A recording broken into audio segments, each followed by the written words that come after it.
Welcome to a new edition of the Famous Interviews with Joe Dimino. On this episode, we talk with Minnesota-based writer and marketer for writers, Emily Enger. She created Good Enough Book Marketing as a service to help authors navigate an unfair publishing world while still holding on to their artistic values. Her online membership group provides coaching services where authors learn which pieces of marketing are essential and which new fads can be ignored. Emily first began publishing articles when she interned at her local newspaper in high school. Enjoy this interview. Hi, Emily. Hi, this is Joe? Yeah, Joe Dimino. How you doing? I'm good. How are you? I'm wonderful. Thanks for taking a minute out today. Not a problem. I'm happy to talk to you. So how's the world look where you're at? Where exactly are you at the country? So I am in Bemidji, Minnesota, which is kind of the northwest part of the state of Minnesota. It's a beautiful day today. It's absolutely gorgeous. We usually have a lot of mosquitoes around this time of year, and we did about a week ago, but they've started to kind of die out and get eaten by all the dragonflies, which I am totally all about. So it's actually a beautiful mosquito-free day today. That's wonderful. Yeah, that's one place in the country I've never been to that I've always wanted to go to. I was here. It's beautiful up there. Yeah, well, where are you? I'm in Kansas City, Missouri. Okay. Yeah. I've never been there either, so. Oh, okay. Yeah, the sun is shining here. It's been a weird spring, summer. It just has not really consistently stayed warm, which is uncharacteristic. So, in fact, we're getting ready to go into a stretch. So the bugs haven't really started around here, but it'll get bad around here. We'll need plenty of citronella in this part of the world. Yeah, that's just the unfortunate part about living in this kind of Midwestern area and anywhere near the lakes. You have to deal with the mosquitoes. Yeah, absolutely. But at least the sun's out and it's getting warm. So, well, hey, thank you for taking a minute out. And what I want to do up front to kind of lay the groundwork for this. So you're an author and a writer, correct? I'm a writer. I'm not an author. I am a book marketing coach. So I do not have a book written. I have published articles and short stories and essays, but no books. Okay. So if somebody came up to you and they really wanted to know what you do, what would you say to them? How would you describe what your job is and what you really actually do? I help other writers and authors grow their career by helping them connect with an audience more efficiently. Do you have aspirations to become an author and write books? I do, yeah. I would love to write a book someday. Fiction is my passion, and I've always thought I would write a book someday. The marketing part of my career was kind of an accidental detour that happened after children came along, and I realized that being in the creative headspace was a hard balance for me when I have two little kids. And being in the more business-minded analytical space, which is what I had done for the previous 10 years, I was in marketing for about a decade. That was a lot easier for me to handle with little children, and so I just kind of stayed the course there and decided to pivot what I do to help writers. Even though I hadn't become an author yet myself, I wanted to kind of help the type of people that I would like to be someday as well. When you do get to that point where you put books out, it's probably going to be easy for you to market, wouldn't you think? Yes, I'm hoping, because I'm hoping that I'll have a lot of connections that I have made already on behalf of other authors. So you're just laying the groundwork. I think that's a tricky thing for artists to figure out. I know personally for me, along with podcasting and radio, I do visual arts. I have art shows in town, and I write myself, and it's like my brain going into that business side is really hard sometimes. How do you have any fears of balancing those out, or are they just natural to you? For me, they're pretty natural, but part of the model of what I do, the model of my marketing business, is helping other authors for whom it's not natural, because I realize that I'm kind of weird in that way, that the business side of things I actually really enjoy. Most artists don't. Before I started freelancing for authors, I actually worked at a nonprofit art center. So my background is helping artists of all types, not just writers. So I have certainly worked with a lot of visual artists, and I know how frustrating the business side is to them. You know, you spend so much time creating your body of work, and then you want to go and tour it around. You want to sell it. You have to figure out how to price it as something that's affordable for people, but also gives you a return on the incredible amount of time you've invested. And all of those pieces are very hard and intimidating and frustrating. When I was at the Art Center, we would do entire workshops just centered around helping artists figure out how to price their work and the business side of things, because it's not something that comes naturally for most creative people. In fact, I don't think it comes naturally for any person. Most people who are business people, they go to business school or, the school of hard knocks, and they are entrepreneurs and they learn from their mistakes for a while. And when you're in the creative business specifically, you're doing two things, right? You're the creator on one side of your brain, then you're the business person on the other side of your brain, and it's a hard balance, and it takes a little bit more effort to learn from your mistakes like other businesses do, just because you're doing too much. So that's kind of where I come in and try to help authors figure out how to balance it better. Yeah, and we definitely need you in the world, because it's a huge, huge thing for people to figure out. It's two different worlds. So did you grow up in Minnesota? I did. I grew up even farther north than I am now. I grew up in a little farming community up really close to the Canadian border. Yeah. And I was the weird kid in my family because we were a farm family, and I was the creative girl who wanted to be a writer and would just read books all the time and be kind of, the one who went to the family gathering with like a novel in her purse so that I could slip away and read my book instead of always playing with my cousins. And that was, it was me growing up as a very creative, artistic person, but in a very practical, blue-collar world. And that's probably why I balance the practical and the creative so well, just because it was kind of what I grew up inside. What was the go-to book growing up? What was one of your favorite books or series that you would, even to this day, you would go back to that's always motivated you? Oh, well, growing up, it was Anne of Green Gables. I am a sucker for the classics, and even as a kid, I was a sucker for the classics. And Anne of Green Gables by L.M. Montgomery just changed my life. I loved it. What was the first story that you wrote where you were like, wow, this is good, I may have something going here? Do you remember what that was? Oh, man. I do not remember the first story I ever wrote. I remember the first poem I ever wrote, which is funny because I do not consider myself to be a poet, but my writing started with poetry before veering into more long-form stuff. And so I remember my mom had broken her wrist, and I don't even remember how. So I would have been like maybe 8 years old, 7 or 8, and I was having to do all these extra chores around the house because my mom needed help. And one of the things she couldn't do very well with her broken wrist was fold laundry. So suddenly folding the laundry became my thing, and I hated it. And so I wrote a poem about how much I hated folding laundry. That's and awesome. I showed it to my mom, and I think she still has it. She still tells everybody that story, that she figured out her daughter was going to be a writer because of this poem about me complaining about chores. That's awesome. So what living writer today would you love to meet with and talk to if you could have that opportunity? Ooh, what living writer? Anne Lamott.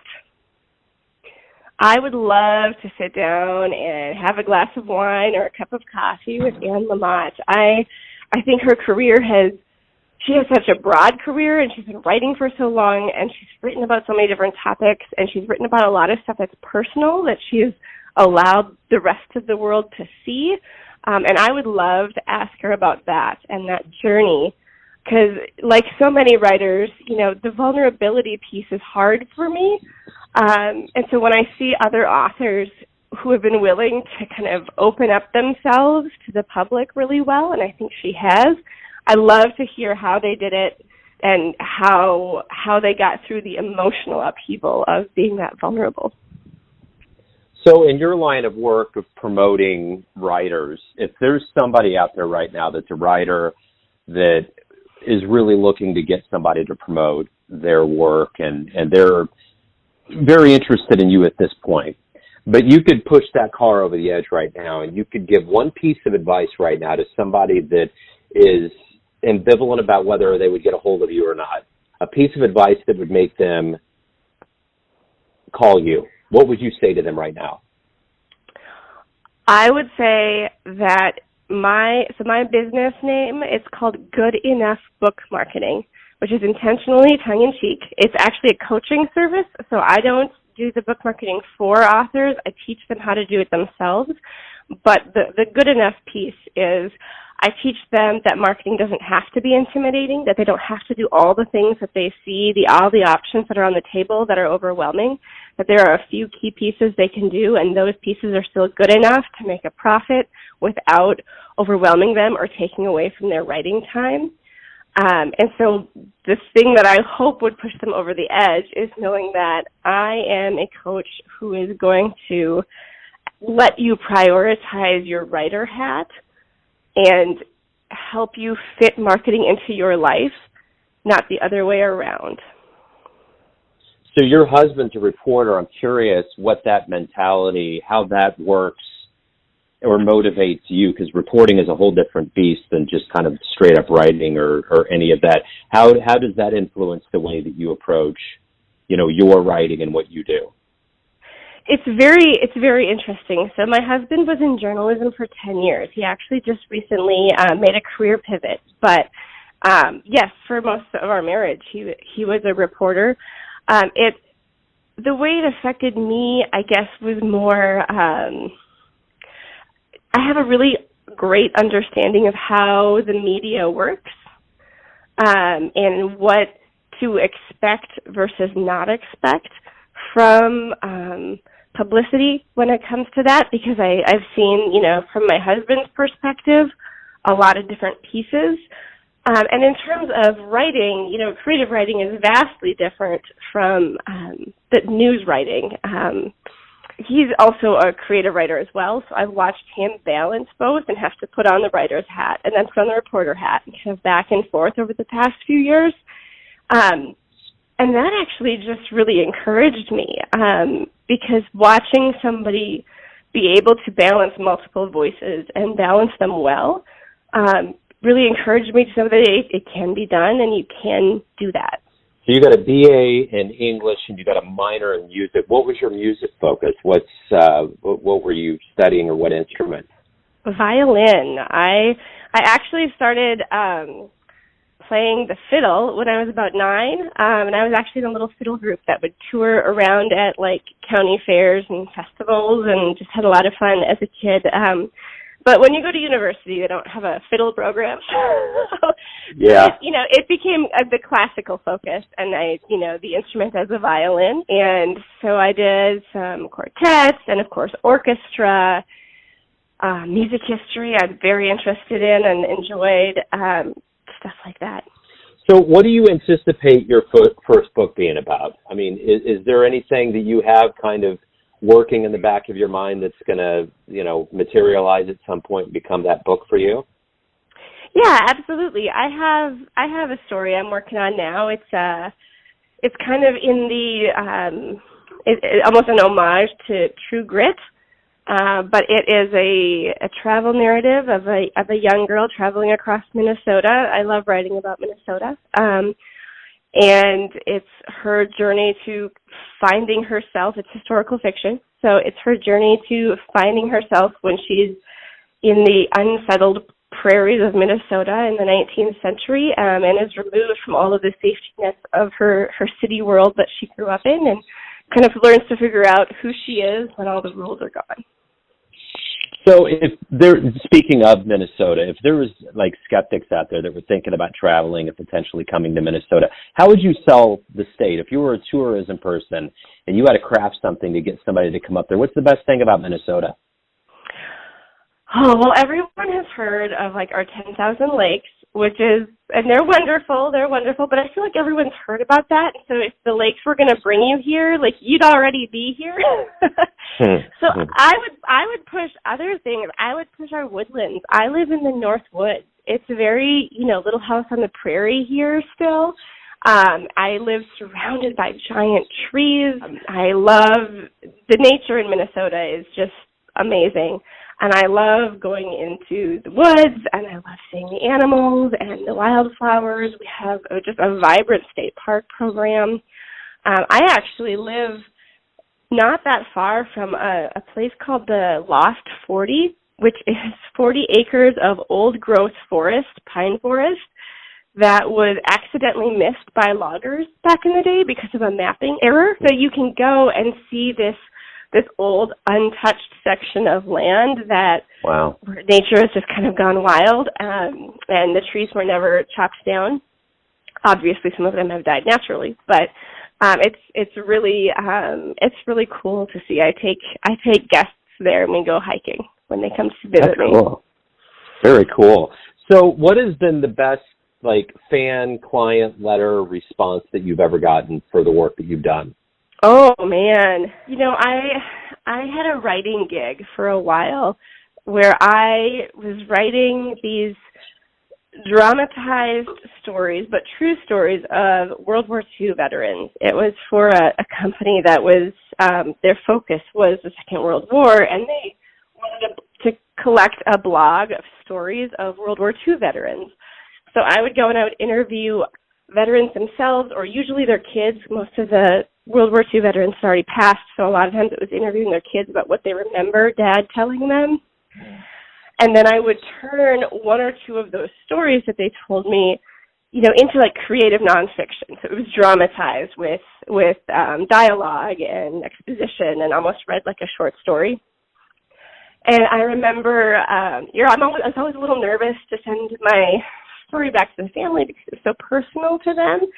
And obviously I didn't take a lot of creative liberties, but a little bit just for, the sake of the language and the story moving along. But I always got a great response. And I remember one guy talking about how he got my email when he was shopping, and he stopped his cart to read it on his phone, and he almost started to cry, and he said, "You turned my dad into a superhero." And I was like, oh, thank you. I mean, that means a lot to me. I'm glad that's how that felt to you. That's wonderful. Let me ask you this, and this isn't a regret question. Just if you have a dream tonight, you run into the younger version of yourself, and you could give your younger version some advice based on what you've learned throughout your life, wisdom, what would you tell your younger version? I would tell young Emily to not be so arrogant. I definitely would like to communicate to teenage Emily that she does not, in fact, know it all. Who would you consider a hero or mentor or, somebody that you look up to? Let's stick with the writing vein. One of my writing heroes is Walt Whitman, the poet. I find his poetry to be incredibly beautiful and honest, and I find his journey as a writer to be very interesting. He did a lot of travel all over America, of course, writing about the different people who live here. He served as a nurse, nursing wounded soldiers during the Civil War, and just his entire span of his life and all that he saw really fascinates me.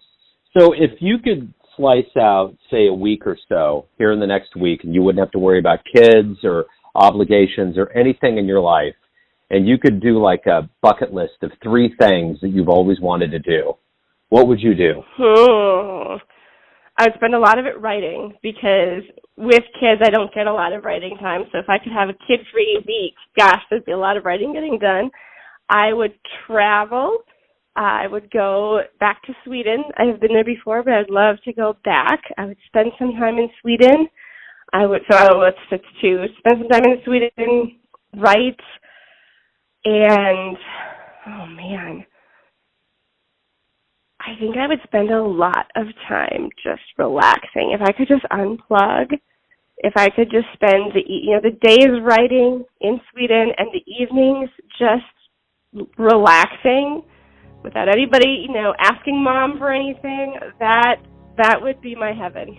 That's a great way to wrap it all up. Emily, thanks for taking a minute out today. It was great to get to know you. Thanks for opening up. Thank you. I really appreciate you calling and inviting me onto your show. Thanks for tuning into another famous interview with Joe Dimino, where we cover the world of art, literature, and writing around the globe. Most of the music on these episodes comes from Kevin MacLeod of Incompetech.com. If you want to hear more interviews, go to Famous Interviews with Joe Dimino in the iTunes Store.